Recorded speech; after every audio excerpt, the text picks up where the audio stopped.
السلام عليكم ورحمة الله وبركاته.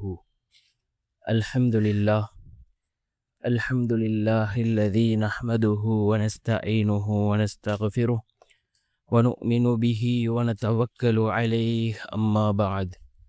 அன்பிற்குரிய அல்லாஹ்வின் நல்லடியார்களே, அன்பு சகோதரர்களே, நாம் தொடர்ச்சியாக பார்த்து வரக்கூடிய துஆக்களினுடைய திக்ருகளினுடைய தொகுப்பில் நாம் இன்று பார்க்க இருக்கின்ற விடயம் என்னவென்றால், நாம் இந்த சூறாவை ஓதி அல்லாஹ்விடம் பிரார்த்தனை செய்தால் அல்லாஹ் ஜல்ல சுப்ஹானஹு வ தஆலா நம்முடைய பிரார்த்தனைகளுக்கு பதில் வழங்குகின்றான். நம்முடைய வாழ்க்கையில் உள்ள கஷ்டங்களை அல்லாஹ் நீக்குகின்றான். நம்முடைய வாழ்க்கையில் அல்லாஹ் பரக்கத்தை அதிகப்படுத்தி தருகின்றான். அல்லாஹுக்கு மிகவும் பிடித்தமான சூரா, நம்முடைய வாழ்க்கையில் பல மாற்றங்களை ஏற்படுத்தி தரக்கூடிய மிகவும் அற்புதமான ஒரு சூறாவை தான் நாம் இன்றைய வீடியோவில் பார்க்க இருக்கின்றோம். அன்பார்ந்த சகோதரர்களே, அல்லாஹ்வின் நல்லடியார்களே, அல் குர்ஆனிலே 114 சூறாக்கள் இருக்கின்றது. ஒவ்வொரு சூறாக்களுக்கும் ஒவ்வொரு விதமான சிறப்புகளை ரசூலுல்லாஹி ஸல்லல்லாஹு அலைஹி வஸல்லம் அவர்கள் கூறியிருக்கிறார்கள். அதன் அடிப்படையில் அல் குர்ஆனிலே இருக்கக்கூடிய மிக முக்கியமான ஒரு சூரா தான் சூரத்துல் இஹ்லாஸ். இந்த சூரத்துல் இஹ்லாஸிற்கு ரசூலுல்லாஹி ஸல்லல்லாஹு அலைஹி வஸல்லம் அவர்கள் பல சிறப்புகளை கூறியிருக்கிறார்கள். யார் இந்த சூரத்துல் இஹ்லாஸை நேசிக்கிறார்களோ அல்லாஹ் அவர்களை நேசிக்கின்றான் என்பதாக அல்லாஹ்வினுடைய தூதர் ஸல்லல்லாஹு அலைஹி வஸல்லம் அவர்கள் கூறினார்கள்.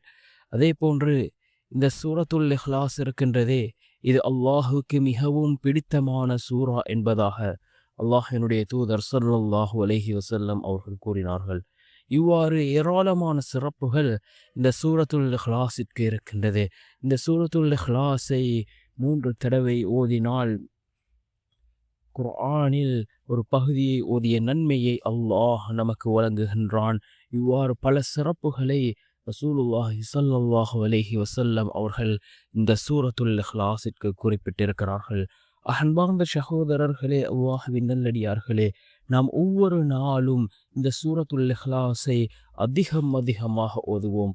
ஒரு சஹாபி எவ்வாறென்றால், அவர் ஒரு குழுவுக்கு தலைவராக, அமீராக ரசூலுல்லாஹி ஸல்லல்லாஹு அலைஹி வஸல்லம் அவர்கள் ஒரு சஹாபியை நியமிக்கிறார்கள். அந்த சஹாபியுடன் சேர்ந்து ஒரு குழு பயணிக்கிறது, ஒரு வேறு நாட்டுக்கு செல்கிறது. அந்த குழு தொழுகை நேரம் வரும் பொழுதெல்லாம் அந்த அமீராக நியமிக்கப்பட்ட அந்த சஹாபி தொழுகை நடத்துகிறார். தொழுகை நடத்தக்கூடிய நேரத்தில் ஒவ்வொரு ரகாத்திலும், அதாவது ஃபர்தான சூரத்துல் ஃபாத்திஹாவை ஓதிவிட்டு அதன் பின்னால் சூரத்துல் இஹ்லாஸை ஓதக்கூடியவர்களாக இருந்தார்கள் அந்த சஹாபி. இதனை கவனித்து கொண்டிருந்த அந்த கூட்டத்தில் இருந்த மற்றவர்கள் தாங்கள் சென்ற பிரயாணம் முடிந்ததும் ரசூலுல்லாஹி ஸல்லல்லாஹு அலைஹி வஸல்லம் அவர்களை சந்தித்த பொழுது இந்த விடயத்தை ரசூலுல்லாஹி ஸல்லல்லாஹு அலைஹி வஸல்லம் அவர்களிடம் கூறினார்கள். அதற்கு ரசூலுல்லாஹி ஸல்லல்லாஹு அலைஹி வஸல்லம் அவர்கள் அந்த அமீராக நியமிக்கப்பட்ட அந்த சஹாபியிடம் கேட்ட பொழுது, யா ரசூலுல்லாஹ், நான் இந்த சூரத்துல் இஹ்லாஸை நேசிக்கின்றேன் என்று கூறினார்கள் அந்த சஹாபி. இதனை கேட்ட ரசூலுல்லாஹி ஸல்லல்லாஹு அலைஹி வஸல்லம் அவர்கள் கூறினார்கள், அல்லாஹ் உங்களை நேசிக்கின்றான் என்று கூறினார்கள். அந்த அளவுக்கு முக்கியமான ஒரு சூறாவாக இந்த சூரத்துல் இஹ்லாஸ் இருந்து கொண்டிருக்கின்றது.